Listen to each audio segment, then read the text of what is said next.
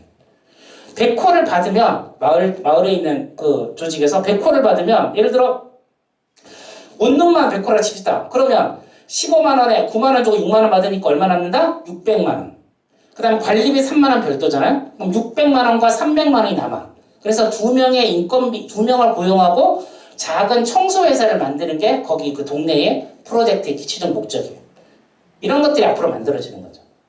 실제로 그런 걸로 지역의 어르신들의 주거 공간, 청년들의 주거 공간, 그 다음에 근데 이게 문제가 뭐냐면 LH가 산 원룸들이 또 상태가 안 좋은 데가 많아. 그래서 올해부터 또 새로운 사업이 시작됐어요. 테마형 사회주택. 이게 뭐냐면 우리가 LH가 일단 가계약을 하고 나서 뭐 하냐면 땅을 골라. 우리가 이 땅에다가 우리가 지을 거야 라고 LH하고 얘기하는 거야. 땅 사기 전에 땅 살 필요 없이 이 땅하고 여기다 집을 지을 거야 LH 얘기하면 LH가 그러면 도면을 대충 그려보면 몇 개 나오고 그럼 대충 얼마겠네 해서 그러면 10억 하면 그럼 오케이 그럼 우리가 짓는 거예요. 다 짓고 나면 LH가 그 10억에 사도록 하는 거죠. 그리고 운영권은 누가 한다? 우리가. 이게 테마형 사회주택. 왜? 그래야 우리가 원하는 대로 짓지. 평수도 안에 내용도. 예. 그렇게 해서 LH가 가계약 상태에서 계약서를 쓰고 이걸로 우리가 매입을 하는. 그리고 짓는 과정에서도 토지주택 공사에서 일정 정도 자금을 대출해주는. 이런 방식으로 새로 집을 지어서 사회주택 운영하는 것도 올해부터 사업이 시작되고 있습니다. 작년에 사업이 시작됐죠. 올해 지금 진행하고 있으니까. 이런 것처럼 지역의 돌봄, 복지, 그 다음에 주거 서비스 이런 것들이 앞으로는 지역으로 내려가게 됩니다. 계속 말씀드리지만 대단히 사업이 아니기 때문에 큰 회사들이 붙기가 어려워요.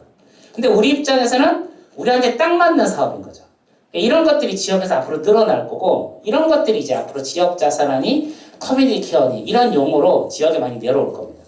저는 그런 것들이 주민자치회가 앞으로 더 많이 고민하셔서 지역에 필요한 것들을 했으면 좋겠다라는 생각을 가지고 그런 거에 대한 시범 사업들이 다 이루어지고 여기는 이제 저희 동네에서 지은 사회주택이에요. 예. 지역 행안부에 가면 지역 자산화 프로젝트에서 10억 빌려주는 사업이 있어요. 예. 10억을 빌려줘요. 이런 걸 할 수 있도록. 그래서 거기서 예산을 받아서 저희는 이제 5억을 빌렸는데 사회주택을 지어서 여기에는 1층은 카페고 2층에는 그 발달장애 남자 4명, 남자 2명, 비장애 2명, 3층은 발달장애 여자 2명, 비장애 2명 사는 사회주택을 만들었어요. 그래서 이걸 이제 마을에서 돌보고 있죠. 뭐 이런 사업들이 앞으로 계속 늘어날 겁니다. 자, 그 다음에 얘기를 이제 마지막은 뭐냐면 제가 요청받은 게 주민들 워크숍을 어떻게 하고 이걸 가지고 어떻게 사업화하는지 여기에 대해서 이제 좀 이야기를 해달라고 해서 이걸 좀 준비했습니다. 사실 요런 거를 가지고 지금 다른 동에서는 실제로 4주 정도 워크숍을 하면서 마을 의지를 정리하고 이거를 구체적인 사업화하는 것들을 이제 같이 만들어보는 프로젝트를 하고 있습니다. 워크숍을 할 때 가장 핵심은 자, 우리가 회의를 할 때 회의의 목적이 뭐죠? 최선의 결과를 도출하는 건가요? 자, 정당의 목적이 뭐죠? 정당의 목적이 뭡니까? 대통령 만드는 거지. 수권 정당이라고 하죠. 정당의 목적은 수권 정당의 목적인 겁니다. 자, 기업체의 목적은 이윤 확보, 고용 증대이기 위한 목적이죠. 여러분들의 목적은 뭐죠? 여러분들의 목적은 뭡니까? 우리 동네 인구 성장률 몇 프로, 우리 동네 고용 몇 프로 증대, 뭐 이런 목적입니까? 아니잖아. 여러분들의 목적은 뭡니까? 그렇지. 누가? 나를 비롯한 내 주변 사람들이. 맞죠? 그래요. 다 즐겁고 재밌고 잘 살자는 거 아닙니까? 나를 비롯한 동네 사람들이. 나도 포함돼야 돼. 동네 사람 재밌는데 나 혼자 재미없으면 솔직히 더 짱나잖아. 그래서 나를 포함한 동네 사람들이 재밌는 거야. 이게 구체된 수치는 안 됩니다. 예를 들어서 정당이나 회사가 저 목적을 해서 쭉 가다가 앞에 이렇게 걸림막이 있어. 그럼 어떻게 해야 돼요? 뚫고 가야지. 왜? 누구보다 먼저 가는 사람이 임자야. 그런 거 아닙니까? 먼저 깃발을 잡아야 임자잖아. 그러니까 무조건 최단 거리로 가는 겁니다. 가시던 걸 있어도 뚫고 가서 무조건 최단 거리로 가는 게 이 목적 지향적 조직의 특징이고 이게 원칙입니다. 그걸 목적 지향적 조직이랍니다. 여러분들은 우리와 같은 조직은 관계 지향적 조직입니다. 우리의 목적은 뭐죠? 관계죠. 나를 포함 우리 동네 사람들 가다가 막히면 어떻게 돼요? 어떻게 돼요? 돌아가야지. 그 다음에 가다가 저 멀리 떨어졌으면 어떻게 돼요? 챙겨가야지. 1순위로 가는 게 목적이 아니라 어쨌든 가는 게 목적인 거죠. 쉬어 가든 돌아가든 어떻게든 가면 되는 거잖아요. 그게 우리의 목적, 우리의 저 방법입니다. 그래서 우리는 관계지향적 조직입니다. 관계지향적 조직이 제일 조심해야 될 두 가지가 뭐냐? 최선과 효율입니다. 최선 따지다 보면 누가 상처받습니다. 효율 따지다 보면 누가 상처받습니다. 우리 상처받는 일을 하면 된다? 안 됩니다. 때로는 좀 시간이 걸리더라도 때로는 좀 최선이 아니더라도 우리는 합의하는 게 중요한 거죠. 예전에 제가 동네에서 10가족이 모여서 공동육아라는 걸 처음 시작했는데, 그래서 집을 한 채 샀습니다. 단독주택 하나 사서 거기 이제 리모델링을 해서 동네 아이들, 우리 아이들과 동네 아이들이 같이 머무는 공간을 만드는데, 처음에 공사를 하다가 동네 아빠들이 밤새 한번 토론한 적이 있습니다. 경로를 벌였죠. 뭐냐면 담을 어떻게 할 것인가, 담이 이렇게 있는데 남자아이가 있는 아빠들은 담을 허물자. 우리 아이는 담이 높으면 더 경쟁적으로 담을 타는 거 다닐 거야. 문으로 안 다녀 우리 애들은. 그래서 담을 어차피 위험하니까 담을 허물자고 합니다. 근데 저처럼 딸 있는 아빠들, 나중에 저희 동네 오시면 보이겠지만 저하고 똑 닮은 딸이 있어. 예뻐. 불안한 거지. 지나가다가 우리 딸을 보면 그렇잖아. 그래서 담을 더 높이자. 불안하다. 그래서 아빠들이 싸웠습니다. 담을 헐자와 담을 높이자. 밤새 토론한 결과 결론이 뭐였을까요? 그렇죠. 반만 없애자. 반만 없애고 여기다가 이게 나무로 이렇게 저걸 달았습니다. 사실 회사라면 말도 안 되는 결론입니다. 맞죠? 결국 다수결을 하든 뭘 하든 하나를 결정했었습니다. 근데 이거는 반을 자르니까 이도저도 아니에요. 그런데 제가 지난 10년 동안 마을에 있었던 회의 중에서 가장 만족스러운 회의. 왜? 마지막에 다 합의했거든. 물론 새벽에 지치고 피곤하고 하니까 알아서 그래 하자 했겠지만 그래도 불구하고 모두가 다 합의한 거죠. 동네 제일 중요한 건 뭐다? 최선의 결과가 아니라 합의입니다. 아니 차선이면 어때요? 솔직히 저는 그런 얘기합니다. 우린 최악만 피하면 돼요. 모두가 합의할 수 있으면 최악만 피해도 우리는 성공하는 회의라고 얘기합니다.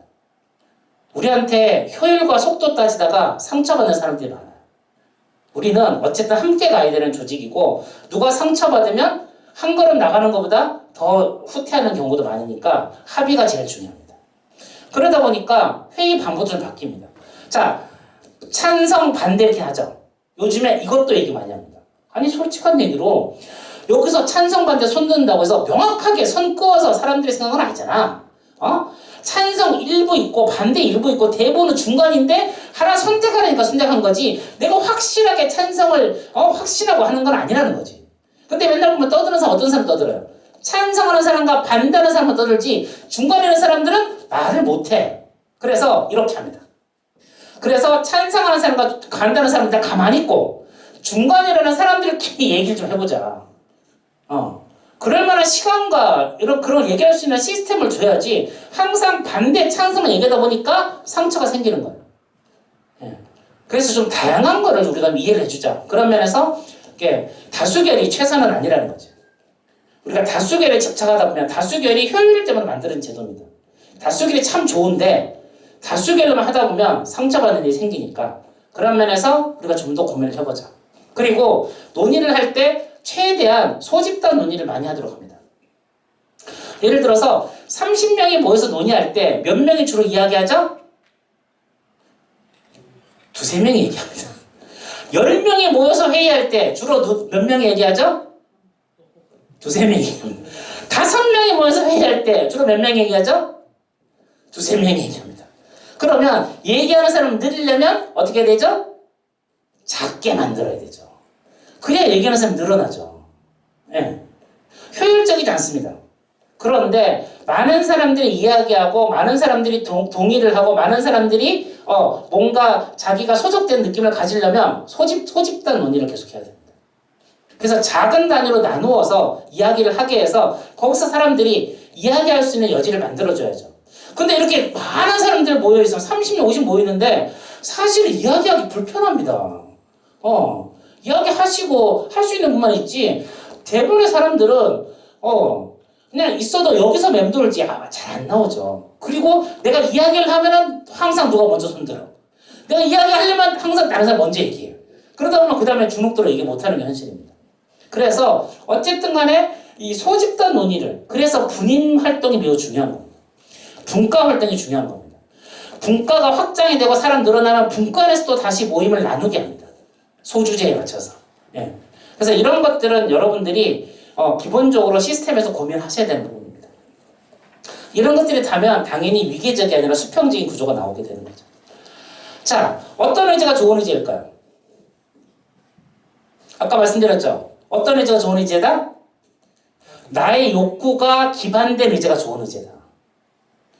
제가 예전에 어떤 곳에서 프로젝트 할 때 그런 게 있었어요. 각자 의제를 하는데 제가 가능하면 자기와 연관된 의제를 자꾸 하라고 했어요. 그러니까 한 분이 자기 그 골목에 있는 집들이 앞에다가 이렇게 그 현관에다가 작은 화분들을 걸어놓는 것들을 했으면 좋겠다. 이런 것들을 우리 골목으로 확장해서 좋겠다 이런 얘기 하시는 거죠. 그러니까 한 분이 일어나셔가지고 예. 아니 말이야 동네 이야기를 해야 되는데 니들 골목 얘기만 하면 어떡하냐고. 그런 개인적인 얘기를 하면 안 된다고 얘기하십니다. 그런 얘기 하면 안 됩니까? 되죠. 그런 얘기가 동네로 확산되면 되는 거죠. 일단 나의 이야기, 나의 골목 이야기에서부터 시작해서 우리 동네 얘기를 확산하는 것이 더 좋다는 거지. 그러지 않으니까 맨날 자 그런 거죠. 자 동네 이야기인데 나하고 연관이 없으면 그런 거지. 해줘? 안 해줘? 그럼 어쩔 수 없고. 근데 그게 나하고 연관이 있으면 어떻게 해요? 해줘? 해줘? 안 해줘? 그럼 내가 할게. 어떤 게 다른 겁니까? 자기가 자기 욕구를 기반하는 게 그걸 긍정적으로 만들 필요가 있는 거죠. 그래서 의지의 가장 핵심은 나로부터 출발하는 겁니다. 나 혼자 필요한 건 얘기하지 않죠. 그리고 그 정도까지 뭐 어거지지 않잖아요. 나도 필요하고 동네가 필요한 거에서부터 마을 의제를 만드는 것이 이제 고민이고요. 두 번째는 실행 의제를 만들어요. 실행 의제. 그게 무슨 말이냐? 자 예를 들어 CCTV, LED 등 제가 못하게 합니다. 왜? 그건 행정이 알아서 할 일 아닙니까? 행정 예산으로 해야 될 일이지. 그걸 왜 우리가 하는데? 그건 행정이 해야 될 일인 거죠. 우리가 해야 될 일은 뭐를 설치하는 게 아니라 오히려 예를 들어 그런 거죠. 제가 주민자치 프로젝트 무조건 실행 의제를 하는데 하나의 의제가 뭐였냐면 마을에 벤치를 만드는 거였습니다. 그건 실행 의제일까요?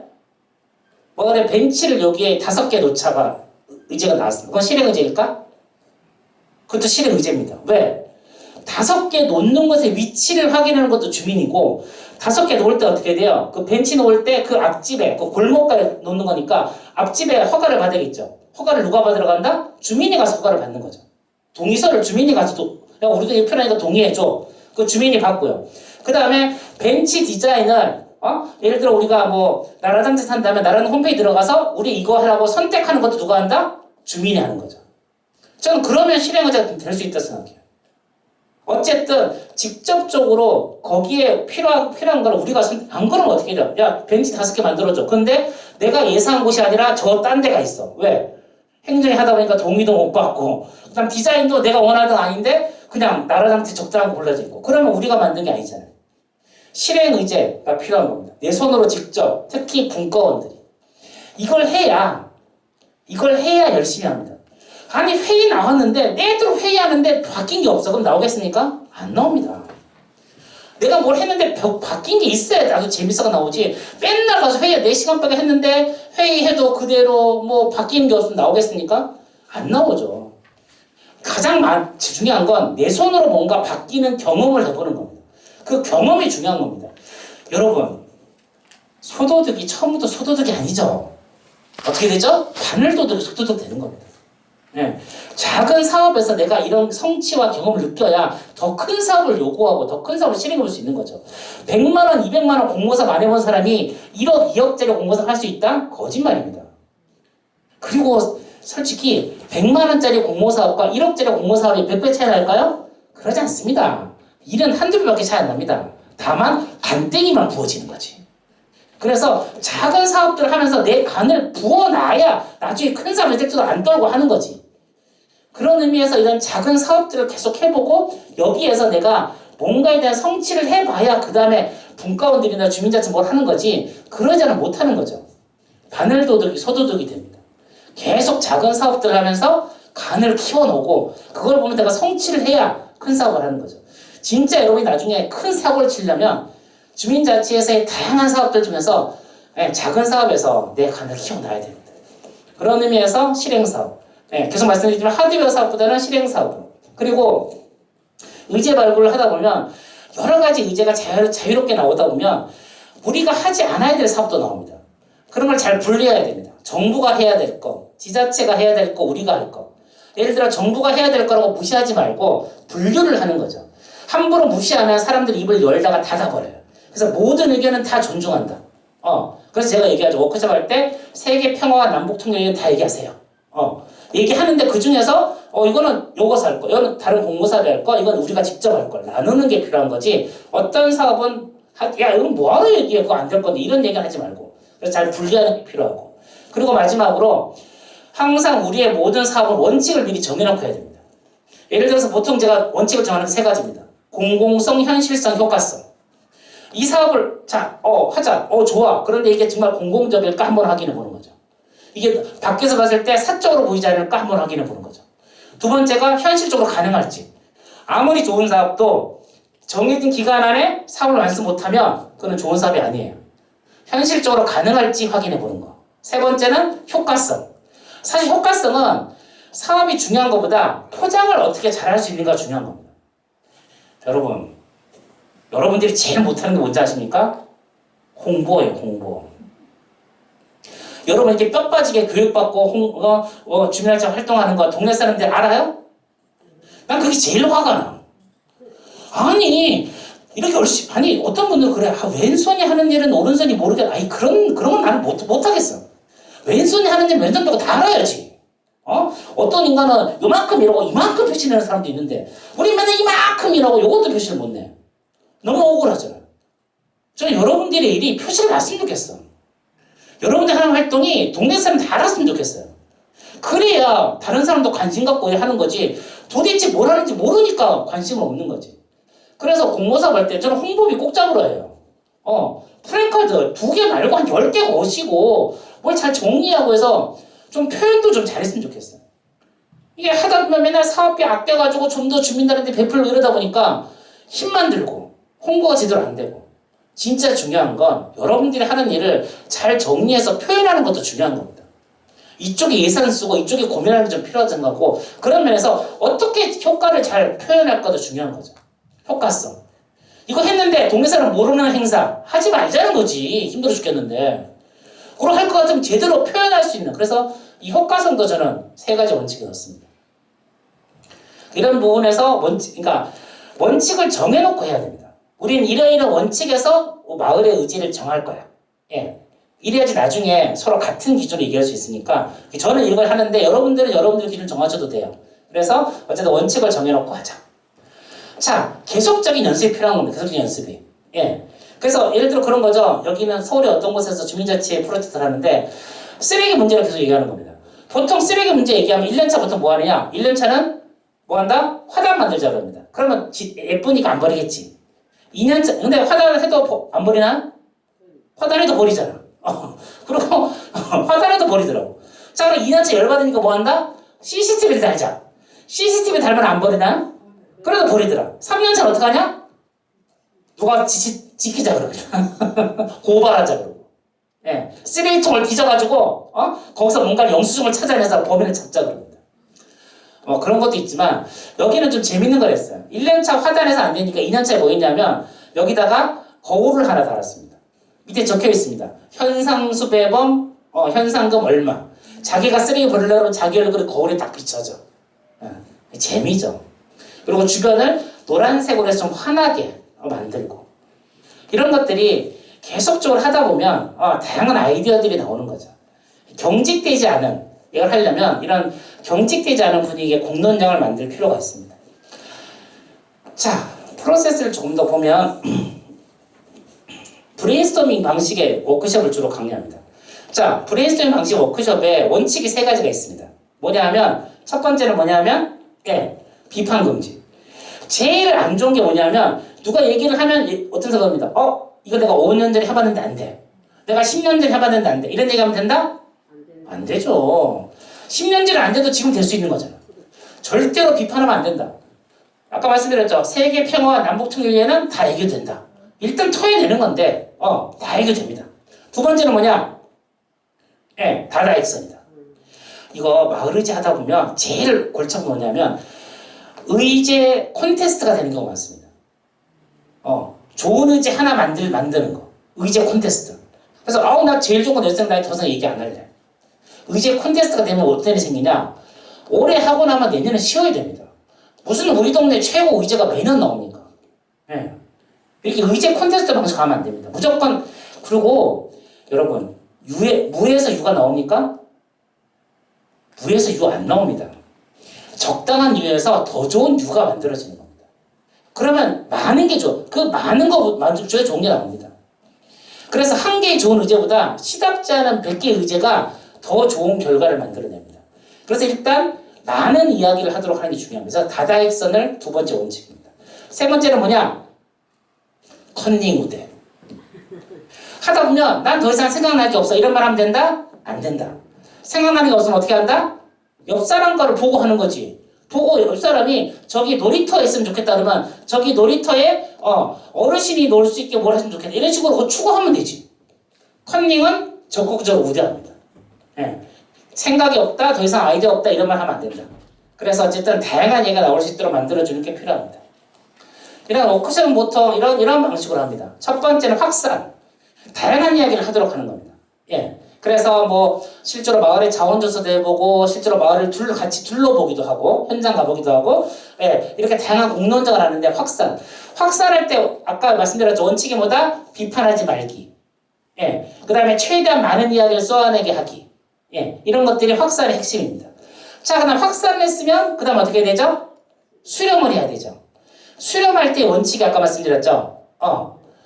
원칙대로 해야 돼. 원칙 어떤 거다? 공공성, 현실 가능성, 그 다음에 효과성, 그 다음에 우리가 할 수 있는 거와 할 수 없는 거를 분류해 주는 거. 이런 것이 수렴 과정에서 만들어져야 됩니다. 그러고 나서 최종적으로 만드는 마을 의제인 거죠. 이 프로세스를 해야 됩니다. 근데 어떤 데 가보면 확산하지 않고 수렴부터 합니다. 한 개 의제 나오면 괜찮네. 그냥 그걸로 하자. 이렇게 합니다. 그러다 보면 다른 사람 얘기 못하는데 왜? 보통 보면 평범한 사람들은 의제 얘기하자 할 때 처음부터 얘기 안 합니다.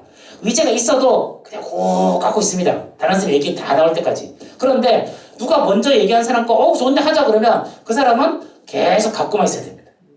그래서 그런 걸 다 토해낼 때까지 하는 기간과 이런 기다림을 해줘야 됩니다. 좋은 회의는 기다림이 필요합니다. 시간이 필요하고 아시잖아요. 숙성이 필요한 거. 아니 밥도 마찬가지잖아. 밥솥에다가 쌀 넣고 물 넣고 버튼 눌러 바로 됩니까? 뭐가 필요하지? 뜸 들이는 시간이 필요한 거죠. 회의도 마찬가지입니다. 네. 그런 거에 대한 여유와 이런 걸 주지 않으면 너무 성급하게 한 사람의 의견만으로 결정됩니다. 그래서 이제 마을의 장점, 단점 이런 것도 한번 나열을 해보는 거고요. 그래서 우리 조에서 우리 마을에서 뭘 하고 싶은지도 한번 같이 얘기해 보는 거죠. 조별로, 분인별로. 예. 그래서 이걸 우리가 확산이라고 하죠. 그래서 주제가 정해지면 그 주제에 대한 다양한 방법들을 쭉 나열해 보는 겁니다. 이게 이제 소단위 확산입니다. 예. 주제에 대한, 그래서 각자 뭐 이런 방법 저런 방법을 쭉 나열해 보는 거죠. 최대한 구체적으로. 예. 이럴 때 우리가 아까 얘기했던 게 컨닝 우대. 생각 없으면 조금 확장해서 해보라고. 예. 이렇게 나열을 해보고, 자, 그걸 가지고 이제 계획서를 써봅니다. 처음에 계획서는 그냥 이렇게 써오는 겁니다. 제목을 정하는 겁니다. 이 제목 정하는 게 매우 중요합니다. 제목이 반 먹고 들어가는 거잖아. 맞죠? 그래서 제목을 정하고 그 다음 왜 필요한지. 자, 왜 필요한지가 중요합니다. 항상 보면 누군가를 설득하려면 왜 필요한지를 해야 되잖아요. 이런 걸 자꾸 만들어 보는 게 필요합니다. 예. 저런 걸 잘하는 게 사실 사기꾼들이긴 한데 우리도 그런 걸 좀 해봐야 됩니다. 그냥 묵직하게 필요해라가 아니라 이걸 왜 필요한지를 한번 정리해보는 것도 필요합니다. 그래서 왜 필요한지를 꼭 넣어봅니다. 그 다음에 대상자는 누구한테 할 건지. 왜 그러냐? 항상 사업하다 보면 너무 추상적으로 너무 크게 범위를 그립니다. 행정이 이런 거 좋아할까요? 행정은 싫어합니다. 왜? 행정은 각자의 부서마다 자기 대상자가 있거든. 그래서 우리도 그 대상자를 좁혀봅니다. 물론 대상자 아닌 사람도 올 수 있겠지만 대상자를 최대한 좁혀보는 것도 중요한 거죠. 그래서 대상자. 그 다음에 세부 추진 계획을 언제 할 건지, 어디서 할 건지, 그 다음에 무엇을 어떻게 할 건지, 이런 것들을 해보는 거죠. 예, 이런 것들을 이제 포스트잇도 쭉 붙여보는 겁니다. 예. 너무 글로 적으라 그러면요, 사람들이 두려워합니다. 그래서 포스트잇 적어서 붙이게 합니다. 그래야 사람들이 좀 여유에 포스트잇 뗄 수 있으니까. 다 붙여놓고 나서 정리하는 겁니다. 글로 바로 적으면 대부분 다 말 안 합니다. 그래서 다 포스트잇 적게 해서 그냥 붙이고 정리는 나중에 하는 겁니다. 모든 것들이 다 마찬가지고. 마지막으로 못 한다? 기대 효과. 말씀드렸죠? 저는 이게 제일 중요합니다. 이렇게 표시를 해야 되니까. 어떻게 효과가 날 것인지. 이렇게까지 해보는 걸 이제 해보는 게 마지막으로 계획서를 써보는 겁니다. 그리고 나서 공모 신청서를 이제 쓰게 합니다. 공모 신청서는 제일 마지막에 쓰는 겁니다.